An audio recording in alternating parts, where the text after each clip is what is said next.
Esta noche, una misteriosa muerte en un barrio acomodado de Los Ángeles.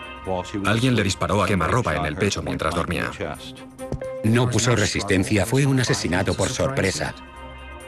Las extrañas circunstancias del suceso intrigan a la policía. ¿Por qué saldría alguien de su casa a las 2 de la mañana? Sucios secretos, una maraña de mentiras. ¿Podrán los investigadores descubrir la verdad? A veces, para atrapar a un criminal, debes comportarte como si tú también lo fueras. Garden Grove, California, 50 kilómetros al sur de Los Ángeles. A las 3:26 de la mañana, la policía recibe una desesperada llamada desde uno de los barrios residenciales más selectos de la ciudad. Llamada a la unidad 133 y cualquier otra en la zona. Se ha producido un tiroteo en Ocean Breeze 12551. El agente Darrow Harrigan da prisa al domicilio de David Brown. Al llamar a emergencias, Brown ha dicho que su mujer, Linda, de 23 años, está herida de bala. Cuando aparqué delante de la casa en el número 12551 de Ocean Breeze, vi que las luces de la sala estaban encendidas. Aunque las cortinas estuvieran tiradas, distinguí la silueta de una persona deambulando por la habitación. Me dirigí hacia la puerta principal y David Brown me abrió y me dejó pasar. David Brown, de 32 años, era un genio de la informática millonario que vivía con su quinta esposa, Linda, y su hija de 14 años, Cinnamon. No sabía si Linda estaba viva o muerta. El agente Halligan se dirigió hacia el dormitorio principal. Estaba a oscuras. Con mi linterna iluminé el interior del dormitorio y pude ver a una mujer tumbada en la cama. Vi cantidad de sangre alrededor de la zona del pecho. Todo parecía indicar que Linda Brown estaba durmiendo cuando alguien le había disparado a quemarropa en el pecho. En el suelo vi un revólver del calibre 38, de 2 pulgadas. El asesino podía estar en cualquier parte. Halligan registró cautelosamente la casa. Luego entré en un cuarto de baño contiguo para ver si había alguien allí. Empecé a mirar en los armarios por si hubiera alguien escondido. Y no había nadie. Entonces llamé a una ambulancia porque Linda Brown todavía estaba viva y necesitaba asistencia médica. Sin embargo, sus heridas eran fatales y no sobreviviría aquella noche. La policía no sabe por dónde empezar. No parecen haber forzado la entrada, no hay ninguna pista obvia, pero un asesino anda suelto. El detective Fred McLean y el sargento Steve Sanders llegan al lugar de los hechos para interrogar a David Brown y a la hermana de Linda, Patty Bailey, que residía con la familia. Ambos relatan los acontecimientos de aquella noche. David me dijo que había discutido con su mujer. Se reconciliaron y se acostaron. Él se durmió. Aunque ya se había acostado, estaba tan nervioso que hacia las 2 de la mañana decidió levantarse y dar una vuelta en coche para tranquilizarse. David había detenido en un restaurante, pero no había pedido nada. Al regresar a casa se encontró a Patty llorando en un ataque de histeria. No había visto a Cinnamon disparando contra Linda. Patty nos dijo que Cinnamon había entrado en su cuarto, había disparado contra la pared, encima de su cabeza, había desaparecido y al cabo de un par de minutos había oído otros 2 disparos. David y Patty me dijeron que últimamente el comportamiento de Cinnamon había sido muy extraño. David me dijo que tenía tendencias suicidas. Necesitábamos entender la dinámica de la familia. David se había casado con Linda, 11 años más joven que él. Patty era la hermana de Linda y era unos años más joven que ella. Su parecido era notable. Cinnamon era una chica de 14 años, alumna de 9º, que David había tenido de un matrimonio anterior. David Brown nos dijo que Linda Brown y Cinnamon Brown no se llevaban nada. Y que quizá por eso Cinnamon Brown había disparado contra Linda. ¿Pero dónde está Cinnamon? La policía registra todo el barrio. La chica ha desaparecido. Dijeron que ya lo habían registrado todo. Fui a ver las casetas de los perros para ver si encontraba alguna prueba. Buscamos debajo de los matorrales y de repente, junto a una caseta del perro, oí al detective McLean gritando: «Cinnamon, sal de ahí». Había 2 casetas de perros. En la más grande de las 2 encontré a una niña acurrucada. Se aferraba a un trocito de cartón. Era de color de rosa, con un lazo rosa. Era una nota de suicidio. La nota decía: «Dios mío, perdóname, por favor. No quería hacerle daño». Estaba cubierta de vómito. Había cápsulas y restos de pastillas en el vómito y dijo que sentía náuseas. Parecía estar atontada. Al parecer, Cinnamon había intentado suicidarse tras matar a su madrastra. En el cuarto de la lavadora encontramos 3 frascos de medicamentos que de estar llenos y si ella se los había tomado hubieran podido causarle la muerte. Los 3 frascos de medicamentos vacíos corroboraban de alguna manera lo que David me había dicho, que la chica quería suicidarse. Todo parece indicar que el caso está ya cerrado, pero la declaración de David despierta sospechas. David había pedido a Patty que saliera en busca de Cinnamon en lugar de hacerlo él mismo. Era su propia hija, de 14 años. Ni siquiera salió al patio trasero. No era lo único extraño en su comportamiento. Vi algo raro en David Brown desde el primer momento.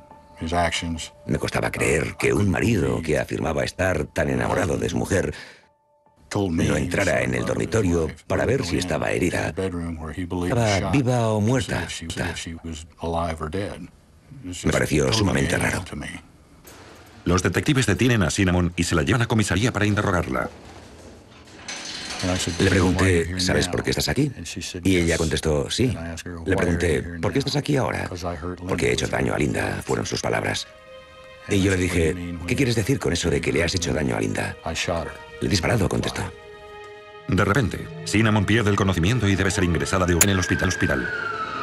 ¿Vivirá Cinnamon para contar su versión del misterioso asesinato de Linda Brown? Cinnamon Brown, una niña de 14 años, está ingresada e inconsciente en el hospital recuperándose de una sobredosis. Está acusada de asesinato en primer grado por haber matado a tiros a su madrastra, Linda. El fiscal del distrito, Michael Maguire, llevará la instrucción de este extraño y desconcertante caso. Era una niña de 14 años que había asesinado a su madrastra de 22 años y todo era un poco raro. Siempre pensé, debe ser extraño vivir con tu padre que está casado con una mujer de 22 años y una tía, una especie de hermanastra de 17 años, cuando tú tienes 14. Me pareció que la dinámica de aquella familia debía ser muy extraña. Era una niña de 14 años sin ningún antecedente ni problemas con las autoridades. ¿Qué podía haber empujado a un adolescente a cometer ese crimen? Me sorprendía que todo el mundo pareciera señalar a Cinnamon. ¿Había alguien más detrás de todo aquello? Las pruebas incriminatorias contra Cinnamon son innegables. Su confesión entre lágrimas, la nota suicida. ¿Pero la había escrito ella misma? Un experto grafólogo la compara con otros escritos de la chica. En realidad, la habían encontrado con la nota en la mano. Era evidente que la había escrito ella. Su escritura era muy característica en grandes letras mayúsculas. Pero eso no demuestra que haya apretado el gatillo. La noche del crimen, la policía buscó residuos de disparos en las manos de Cinnamon. Pero cuando llegan los resultados, la policía se ve decepcionada de nuevo. Cinnamon se había desmayado en su propio vómito y sus manos habían quedado contaminadas. Las pruebas no eran concluyentes. Los investigadores tampoco encuentran huellas dactilares en la pistola. McLean tiene la intuición de que algo no encaja. ¿Pero conseguirá que Cinnamon le cuente más detalles sobre la noche del asesinato? Cuando pude interrogarla de nuevo, Cinnamon lo había olvidado todo. No sabía absolutamente nada del caso. En los días siguientes, cuando empecé a entrar en contacto con otros testigos potenciales, descubrí que Patty y David ya lo habían hecho antes que yo y les habían dicho lo que debían declarar acerca de Cinnamon. A partir de aquel momento me di cuenta de que David era capaz de manipular a los testigos, puesto que se había puesto en contacto con ellos antes que yo. Por lo tanto, también podía haberle dicho a Cinnamon que pretendiera estar amnésica. Patty y David están montando sus defensas. Para descubrir la verdad, la oficina del fiscal del distrito recurre al investigador Jay Nowell. Bueno, la investigación del caso Cinnamon debía sustentarse con testigos. Y Patty Bailey fue interrogada en varias ocasiones. Dijo haber visto a Cinnamon de pie en el umbral de la puerta, con la pistola en la mano. Esto implicaba a Cinnamon claramente. Era una prueba crucial en aquel punto de la investigación. No cabía duda de que Cinnamon había apretado el gatillo que había disparado ella. La única duda era el motivo. David da a los investigadores un posible motivo. David implicó a Cinnamon en el asesinato, diciendo que su hija no se llevaba bien con su mujer, con Linda. Todo indicaba la culpabilidad de Cinnamon. La nota de suicidio, su confesión a Fred McLean, todo indicaba que había sido ella quien había apretado el gatillo, que había matado a Linda y que era la única persona involucrada. Una semana después del crimen, Cinnamon es dada de alta del hospital y queda detenida. David contrata un prestigioso bufete de abogados para su defensa. Los abogados empiezan a montar la defensa alegando enajenación. Al justificar el crimen con la enajenación temporal, la defensa reconocía implícitamente que había sido Cinnamon quien había disparado. Nadie se planteaba la posibilidad de que no fuera ella quien había asesinado a Linda. Cinnamon no estaba loca. Había escrito una nota pidiendo perdón, y eso no lo haces si no eres consciente de haber hecho algo malo. Los investigadores saben que solo han escarbado la superficie de este misterioso asesinato. Pero Cinnamon debe comparecer ante un tribunal de delito. Mientras la oficina del fiscal se prepara para ir a juicio, la acusación recibe una noticia nefasta del juez encargado del caso. El tribunal consideraba inadmisible la confesión realizada por la acusada Fred McLean durante su interrogatorio, porque Cinnamon estaba en aquel momento bajo el efecto de los medicamentos. Fue un duro golpe para la acusación, pero no teníamos la intención de abandonar eso. Los investigadores vuelven a estar en el punto de partida. ¿Cómo encontrarán pruebas convincentes de la culpabilidad de Cinnamon? Tiene una corazonada y revisa su expediente hospitalario, encontrando una entrevista de la acusada con una estudiante de medicina. En ella hace un sorprendente descubrimiento. De repente empecé a leer lo que ella había dicho acerca del homicidio y cómo lo había cometido, cómo había matado a Linda, cuántas veces le había disparado y por qué lo había hecho. Es algo insólito en un informe médico y, francamente, me llamó mucho la atención. Cinnamon había confesado espontáneamente lo que había hecho a la estudiante de medicina sin que ésta se lo pidiera. Como en aquel momento no estaba bajo el efecto de ninguna droga, los investigadores tenían ahora una prueba sólida. La confesión era muy válida. La estudiante de medicina no era un agente de policía, solo era una confidente. Teníamos de nuevo buenos argumentos, más sólidos que nunca para ir a juicio. Cinnamon Brown se presenta ante el tribunal por el asesinato de su madrastra Linda. Pero la acusación recibe un duro golpe cuando su primera testigo de cargo, Patty Bailey, modifica su declaración. Recuerdo el testimonio de Patty, y que Patty modificó su testimonio. No dijo lo que creíamos iba a decir. En lugar de decir que había visto a Cinnamon en la puerta, dijo que había visto una silueta. No estaba segura de que fuera Cinnamon. Y claro, eso fue un revés para la acusación. Otro interrogante todavía más grande se cierne en la sala del tribunal. ¿Dónde está el padre de Cinnamon? David Brown se niega a testificar. De hecho, ni siquiera se presenta en la sala del tribunal. David Brown ni siquiera estuvo en el juicio contra Cinnamon. Eso fue lo que más me sorprendió. De hecho, Jane Nowell tenía órdenes de citarlo en el juicio, pero no pudo hacerlo. Y si Jane no podía notificarle la citación, nadie podía. Estuvo evitándome constantemente durante el juicio contra Cinnamon. Por lo tanto, su ausencia en aquel tribunal de menores era muy extraña y sospechosa. Hablé con el abogado de la defensa sobre este tema a mediado el juicio. Ambos nos rascábamos la cabeza, nos preguntábamos, ¿dónde está el padre? ¿Por qué no está aquí? Sé que su esposa había sido asesinada. Fue muy extraño que no se presentara, que se escondiera de nosotros. En California, los procesos del Tribunal de Menores no cuentan con jurado. Es el juez quien imparte justicia. En este caso, declaró a Cinnamon culpable de asesinato en primer grado y la condenó a una pena de entre 25 años de reclusión y cadena perpetua en una penitenciaría de menores de California. Era un caso muy claro, aunque quedaron todavía ciertas dudas de que una niña de 14 años pudiera montar todo aquello, aquel asesinato, y de que lo hubiera hecho todo ella sola y con tan pocos motivos. Al parecer, Cinnamon Brown lo había hecho ella sola, pero nosotros teníamos la sospecha de que David Brown estaba involucrado de alguna manera. No teníamos ninguna prueba que nos permitiera procesar a otro sospechoso. Nosotros teníamos nuestras sospechas, nuestras intuiciones, pero es evidente que las intuiciones y las corazonadas no bastan para llevar un caso ante el tribunal. Vimos muchas cosas sobre las relaciones entre todos ellos. Lo que ocurría con David, con Linda, con Patty, que vivía en la casa, y con Cinnamon. Había algo más de lo que se había dicho en el tribunal y teníamos que seguir trabajando. Nowell y McLean siguen sintiéndose acosados por las sospechas. Saben que Cinnamon oculta algo, pero ¿qué es? ¿Y por qué?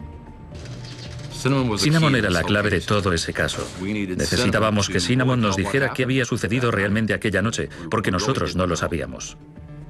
¿Encontrarán los investigadores suficientes pruebas para reabrir el caso? 2 años después de que Linda Brown muriera asesinada en su cama, el investigador Jay Nowell todavía no puede creer que Cinnamon Brown, de 14 años, actuara sola. No me hacía muy feliz el hecho de que Cinnamon hubiera sido declarada culpable.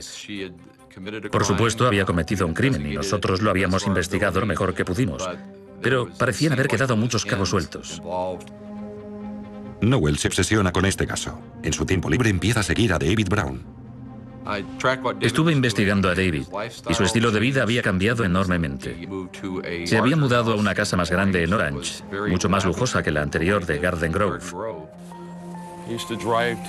Yo solía acercarme a la nueva casa de David Brown en Anaheim Hills por una carretera desde la que podía observar todas sus idas y venidas y con quién estaba.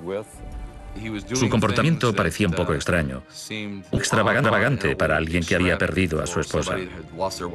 ¿Qué estaba Patty viviendo allí también? Sus sospechas arrecian y Nowell pide al detective McLean que investigue si David algún motivo para librarse de Linda. Jay me llamó y me preguntó si podía tratarse de algún seguro. Cuando me puse en contacto con la familia y conocidos suyos, descubrí que David Brown tenía sospechosos antecedentes de fraudes a seguros. Cuanto más profundizan investigadores en los seguros de David, más suciedad descubren. Descubren que David había cobrado una gran cantidad de dinero gracias a la muerte de Linda. Empecé preguntando en las compañías de seguros. Y descubrí que tenía un seguro de vida de cerca de $1.200.000 y pico para su esposa de 23 años. David Brown había cobrado $800.000 después de la muerte de Linda. Y en cambio, me había dicho que no tenía ningún seguro. Es el primer avance importante para los investigadores. Han pillado a David mintiendo sobre un tema importante. Nowell intensifica su vigilancia nocturna y descubre otras pruebas igualmente impactantes. Al parecer, David puede haber tenido otro motivo más aparte de la sustanciosa prima del seguro. Mientras estaba allí sentado, observando, me di cuenta de que Patty empezaba a dar muestras de estar embarazada. Empezaba a llevar ropa premamá. Los investigadores descubren que tan solo 16 meses después de la muerte de Linda, su esposo David, de 35 años, había casado en secreto con Patty, de 18, en Las Vegas. Conseguí el certificado de matrimonio entre David Brown y Patty Bailey Brown en el registro municipal de Las Vegas. Dinero, sexo y un desconcertante asesinato. Nowell solicita al del distrito Geoff Robinson que reabra el caso. Teníamos que montar una estrategia para hacerlo. Y una de las primeras cosas que pensamos fue: ¿por qué no hacemos saber a Cinnamon el tipo de vida que David está llevando ahí fuera? Cinnamon tenía 18 años, la perspectiva de muchos más años de reclusión. Además, veía que su padre ya no era como cuando ella era pequeña, que no era el hombre que ella creía que era. Llevas unos años en la cárcel, cuando te das cuenta de que tu padre está viviendo una vida totalmente distinta, que cada vez viene a visitarte menos. Oye rumores de que está aliado con Patty. Te enteras de que está viviendo a lo grande. Y de repente tu dolor se convierte en rabia. 3 años después de su juicio y condena, Nowell recibe una sorprendente llamada telefónica de Cinnamon. Fue todo un shock. Aquella vocecita que no había oído desde hacía tanto tiempo hablándome por teléfono me dijo: «Señor Nowell, quiero hablarle de la noche del asesinato de Linda. Es que no soy la única involucrada en aquel crimen». Fuimos a interrogarla y Cinnamon nos contó una historia. Dijo que ella, Patty y David habían estado bastante tiempo hablando de matar a Linda. David Brown había convencido a Cinnamon y a Patty de que Linda y uno de sus hermanos estaban conspirando para matarle, para poder quedarse con su negocio. Temprano por la mañana, David despertó a Cinnamon y a Patty y les dijo: «Hay que hacerlo ya». Antes de salir de la casa, entregó a Cinnamon todas las pastillas de sus frascos de medicinas. Al parecer, la chica había ingerido suficiente para matar un caballo. David había convencido a su hija de que el efecto de las drogas solo sería temporal. Unos 30 minutos después de que David se marchara, Cinnamon entró en el cuarto de Linda con la pistola y una almohada. Y le disparó de cerca en el pecho. El percutor se atascó con la almohada. Cinnamon me dijo que Linda estaba herida y gemía. Cinnamon se sentía atontada por las drogas. Regresó corriendo al dormitorio de Patty y le dijo: «No puedo hacerlo, la pistola no funciona». Cuando Patty intenta desatascar la pistola, dispara accidentalmente una bala en la pared. Entonces Patty le dijo a Cinnamon: «No está muerta, tienes que regresar y hacerlo de nuevo». Patty consiguió animar a Cinnamon para que volviera al cuarto de Linda y luego se oyó otro disparo. Cinnamon dejó entonces caer la pistola y, siguiendo las instrucciones de su padre, cogió la nota que su padre le había ayudado a escribir. Se dirigió hacia la caseta del perro, se metió dentro y se quedó allí sentada esperando a la policía. Cada vez se encontraba peor, hasta que finalmente vomitó. Tras una ardua investigación de 3 años, la historia de Cinnamon es la pieza del rompecabezas que los investigadores habían estado buscando. Por fin pueden reabrir el caso del asesinato de Linda Brown. ¿Traicionará Cinnamon a su propio padre ante el tribunal?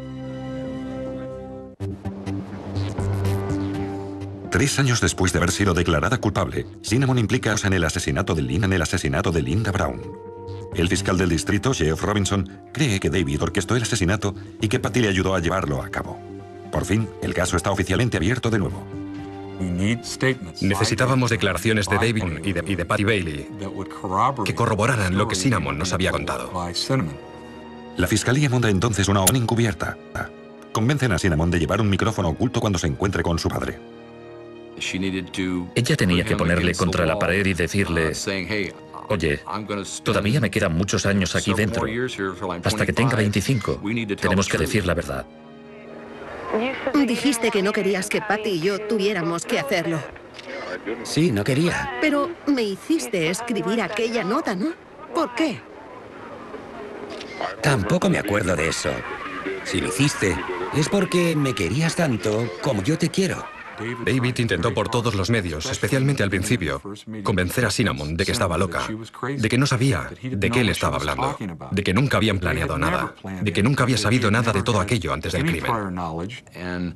Y David le decía: siempre he sabido que no lo hiciste, Cindy. Probablemente fue Patty. David es más astuto y cínico de lo que creían los investigadores. Es obvio que necesitan un nuevo plan. Robinson y Nowell se reúnen con el detective McLean y el sargento Sanders para repasar las declaraciones de David y Patty la noche del asesinato. Patty me dijo que Cinnamon había hecho un disparo desde la puerta de su habitación, que estaba asustada y se había quedado en su cuarto, y luego había oído otros 2 disparos, pero que no fue a ver qué había pasado. Y luego le dio una coartada perfecta a David.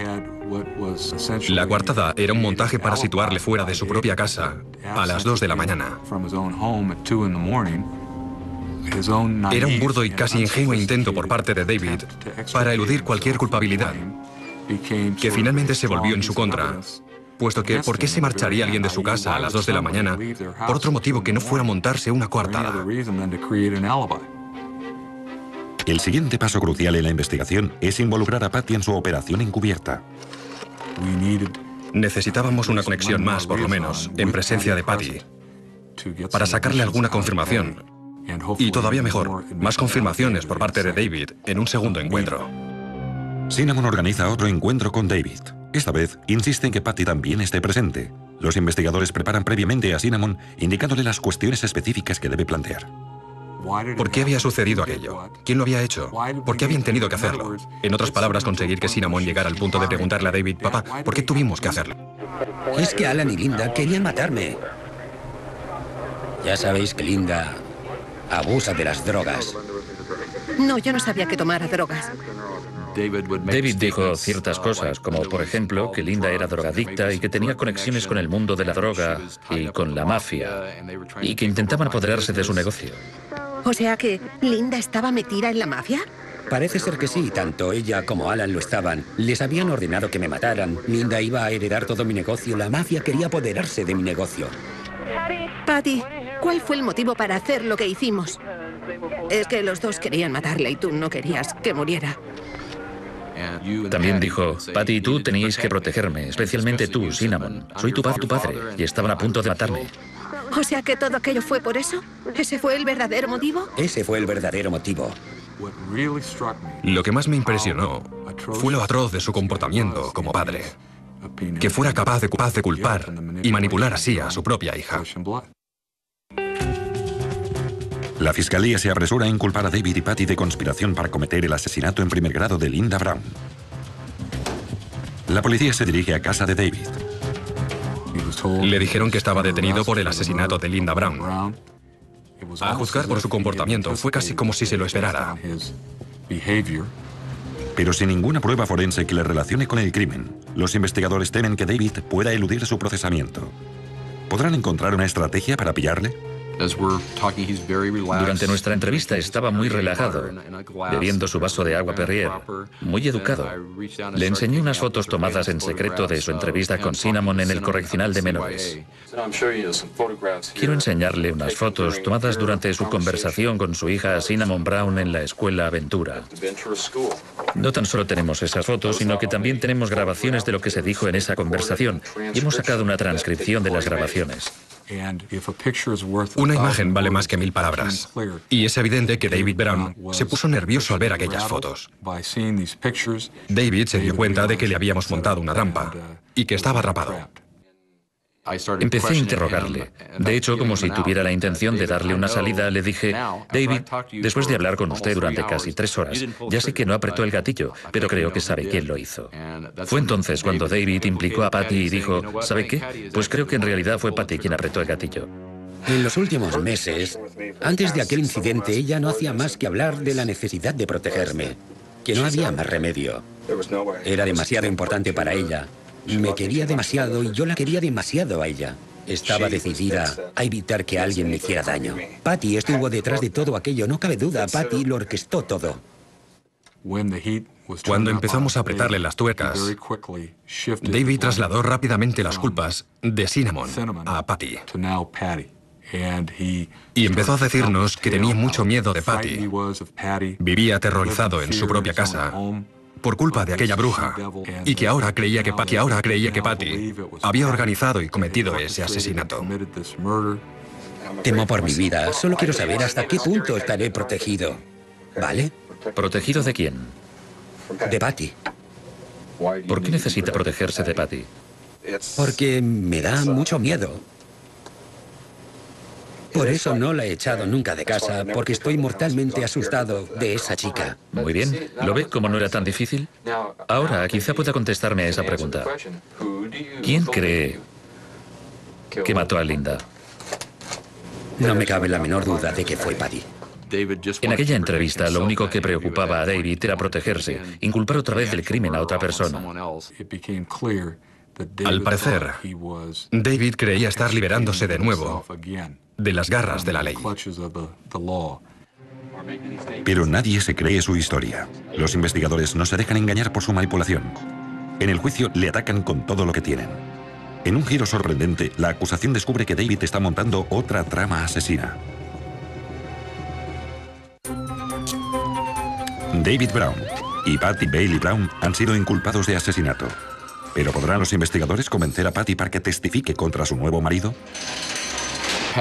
Patty era, sin lugar a dudas, una de las personas más difíciles que haya interrogado nunca.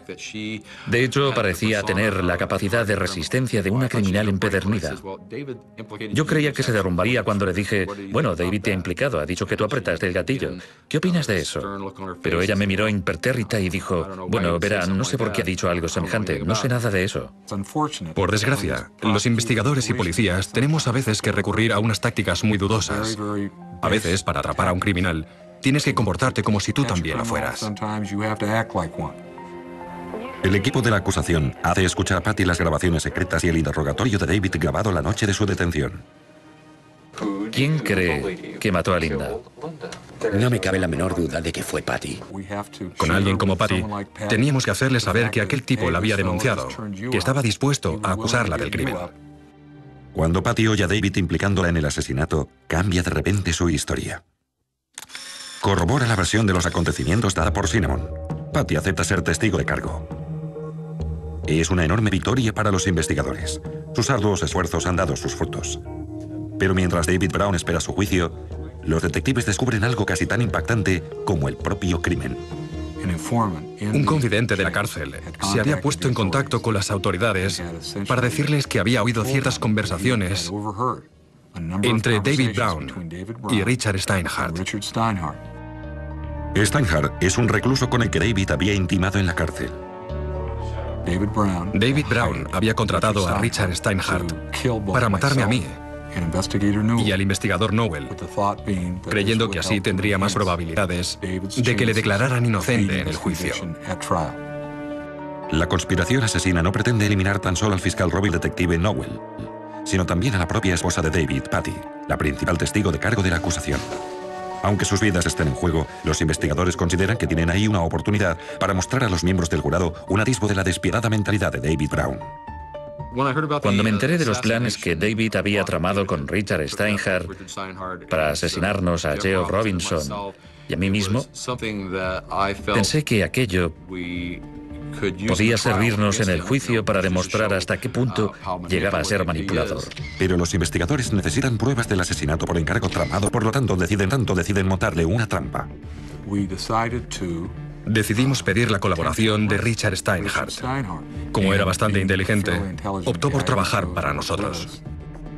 Richard Steinhardt aceptó llevar un micrófono oculto y organizarnos un encuentro supuestamente accidental de David y Richard en los calabozos de los juzgados. ¿Quieres que me los cargue por separado o cuando estén juntos? Como sea necesario. No tengo ninguna duda de que hay que hacerlo y no me arrepentiré, ¿vale? Vale, tienes que asegurármelo, jefe. No quiero encontrarme con el marrón de matar a esos tíos para que después me digas que no querías hacerlo. Sabes que tengo que hacerlo, tío. Es que son ellos o yo. Por explícita que sea la conversación, todavía no demuestra que David tenga realmente la intención de llevar a cabo su plan asesino. Teníamos que demostrar que aquello era más que un capricho, para que más tarde no pudiera decir, no lo decía en serio, solo estaba bromeando. Serán $20.000. Quieren 10.000 por hora. ¿En quién puedo confiar? ¿Nos dará tu hermano? David autorizó a su hermano, Tom Brown, para que sacara $22.000, supuestamente para comprar pistolas y billetes de avión y cosas así.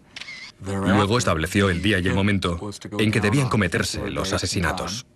Los investigadores planearon la etapa final de la operación encubierta, la última llamada telefónica entre David y Steinhardt.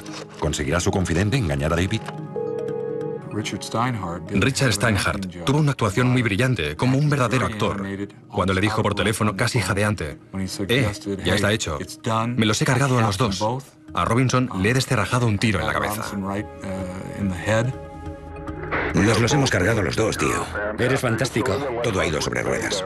Bang, bang, un tiro en la nuca a los dos. Los dos están acabados. Muertos. Ahora ya teníamos la prueba perfecta que necesitábamos para demostrar que David Brown quería matarnos. Y ya creía que ambos estábamos muertos. Incluso llegamos al extremo de comunicar a los abogados de David Brown que yo estaba muerto y que Jane Nowell también. No cabía la menor duda de que esta había sido su intención y de que David Brown se alegraba del resultado. El dramático juicio contra David Brown y el sórdido testimonio de las mujeres que le amaban. En los tribunales de Orange County, la perseverancia de los investigadores ha dado sus... David Brown comparece ante el juez acusado del asesinato de su mujer Linda y tiene que verse las caras con Cinnamon, Patty y Richard Steinhardt en la sala del tribunal.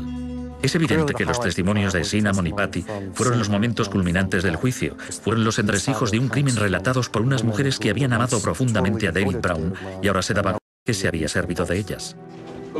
¿Quién había hablado de posibles formas de matarla? Mi padre, Patty y yo. ¿Qué había dicho su padre? Dijo que tendría que hacerlo una de nosotras. ¿Y por qué dijo que tendría que hacerlo una de ustedes? Dijo que no tenía gallas para hacerlo. Cinnamon habló de los meses y meses de planificación antes del asesinato, de cómo David les repetía sin cesar a Patty y a ella que Linda quería hacerle daño, que estaba vinculada con la mafia, que estaba metida en las drogas, que quería robarle su lucrativo negocio y que tenían que detenerla antes de que Linda le matara y que si le amaban de veras, lo harían por él, porque no era hacerlo él mismo. El momento más dramático del juicio, sin embargo, fue cuando Cinnamon se dio cuenta del verdadero alcance de los planes asesinos de su padre.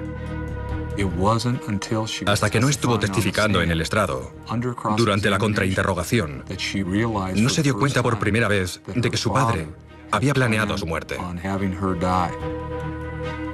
En realidad, cuando encontraron a Cinnamon en la caseta del perro, había tomado suficientes sustancias narcóticas para morir envenenada.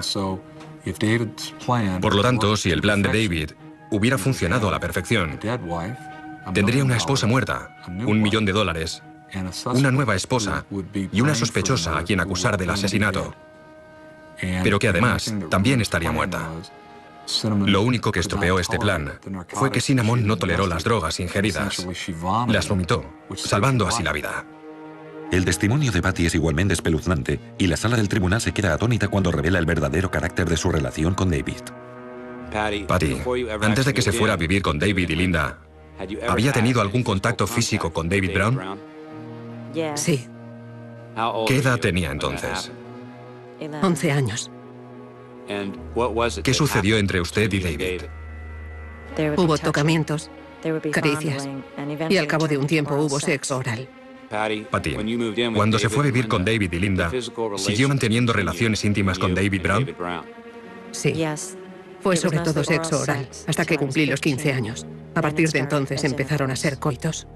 David parecía sentirse atraído por las chicas jóvenes, a menudo chicas muy jóvenes y vulnerables, que le veían como alguien que podía darles una vida mejor. Cuando se casó con ella, Linda Bailey era una adolescente. Patty Bailey solo tenía 11 años cuando empezó a abusar de ella, y seguía siendo adolescente cuando se casó con ella. Patty había tenido una vida muy dura antes de conocer a David, pero luego fue todavía peor, aunque ella no lo supiera. David le robó su infancia, como también robó la infancia de Cinnamon. Queríamos que el jurado se diera cuenta de que Cinnamon había sido víctima de su propia educación. Su entorno familiar era demencial. Creció envuelta en manipulaciones. Su vida había estado dominada por todo lo malo de David Brown. El jurado se retira para deliberar. La acusación espera ansiosa el resultado de 3 años de laborioso trabajo de investigación.